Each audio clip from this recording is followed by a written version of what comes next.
Hello, my name is Burke Hedges, author of the best-selling book, The Parable of the Pipeline. I open my book with a story about Pablo and Bruno, who take two very different paths in their quest for financial independence. What you're about to see is the delightful animated story of their adventure. So, sit back, relax, and enjoy the life-changing lessons in The Parable of the Pipeline.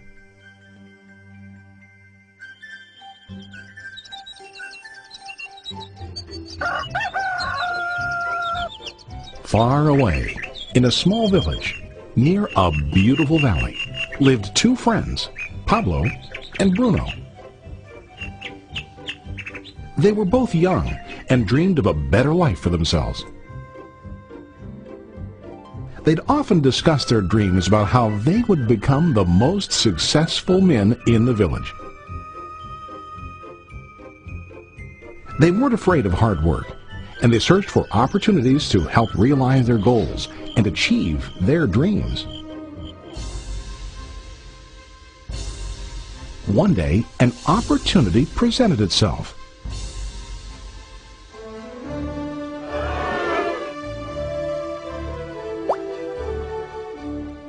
The mayor of the village decided to hire two people to bring water from a spring up on the mountain, across the valley, back down to the village.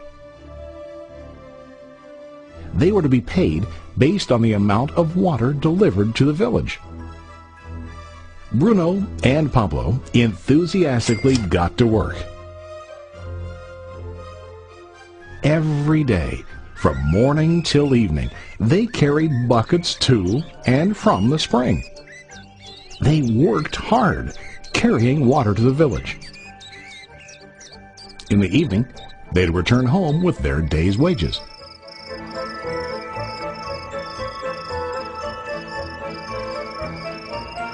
Bruno was satisfied with his work and the money he earned. He was sure that with this work he could achieve his dreams. Bruno thought that to increase his wages he could use bigger buckets to bring more water each trip.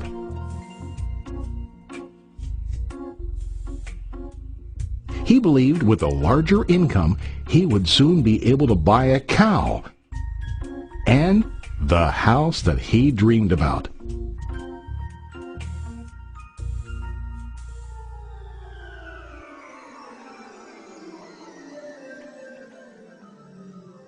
Now Pablo was not satisfied. At the end of the day, his back and hands ached, and he was exhausted. He was looking for an easier way to earn more. One day an idea occurred to Pablo. He imagined building a pipeline to deliver the water from the mountain spring to the village. With this pipeline, he could get more water to the village without carrying buckets back and forth from the spring to the village. Soon, he got very excited about his idea and began to plan. Pablo, of course, shared his idea with his friend Bruno and asked him to join with him to work on and help build the pipeline. Bruno thought the idea was crazy. All Bruno could think about was what his money could buy today and how to get it quicker. He felt that building a pipeline would slow him down and delay him in achieving his goals. Instead, Bruno got bigger buckets and went more often back and forth fetching water. He was sure that with this method he could make more money. Pablo decided to build the pipeline on his own. He understood that it would not be easy to build, and it would take time to complete the pipeline. Pablo knew that it could take several years to finish, but he set his mind on his goal. Every day he worked and carried water like before. But on weekends and during his spare time, he worked hard to dig in the rocky soil and build his pipeline. In the first month, there was little to show for his work.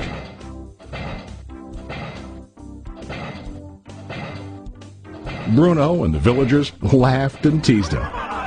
They called him Pablo the Pipeline Man. During this time, Bruno's income doubled. He already bought a cow and a bigger house. His lifestyle changed. He now spent time after work in the bar, enjoying his hard-earned wages from delivering water.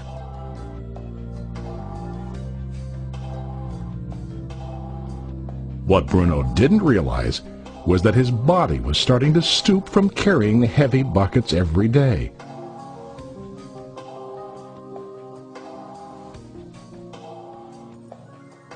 His face looked worn and his body tired.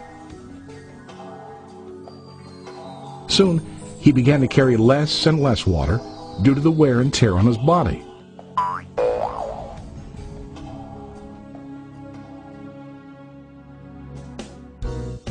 Month after month, Pablo worked. Soon a year passed, and then a second year. Finally, Pablo finished his pipeline. He now used his pipeline to deliver water to the village instead of carrying buckets. Pablo was now earning more money than ever before. The water continued flowing to the village, while Pablo wasn't working. While he slept and ate, the water flowed. Pablo was happy and proud of his insight, persistence, and hard work. Now his income flowed as long as the water flowed through his pipeline.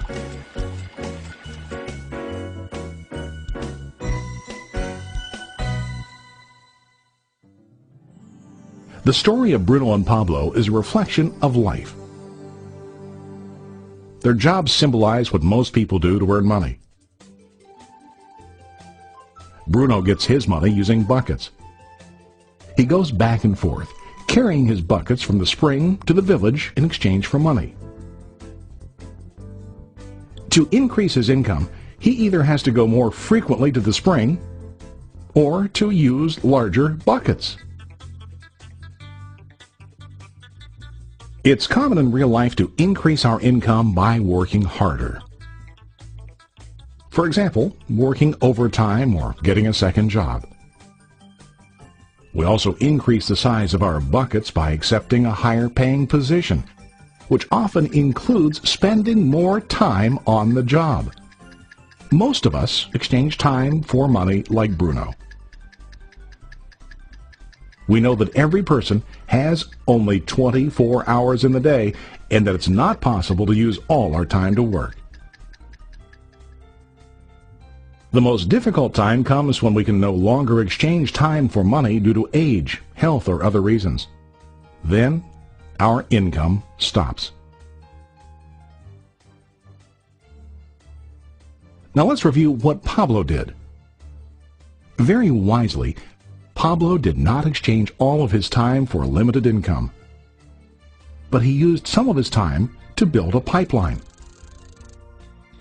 He knew that the pipeline would bring ongoing income as long as the water flowed. An ongoing income that multiplied the time he worked each day. Pablo knew that someday, maybe because of age or health, he would no longer be able to exchange his available time for money.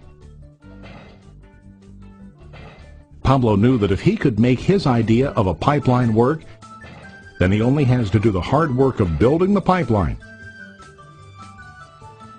After the pipeline was completed, Pablo was able to monitor and maintain the flow of water to ensure that his income will continue.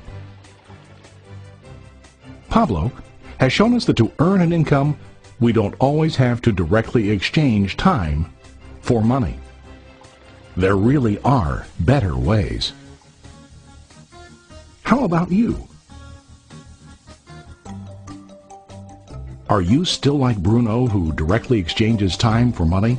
Or do you want to be like Pablo, building and maintaining a pipeline for ongoing income?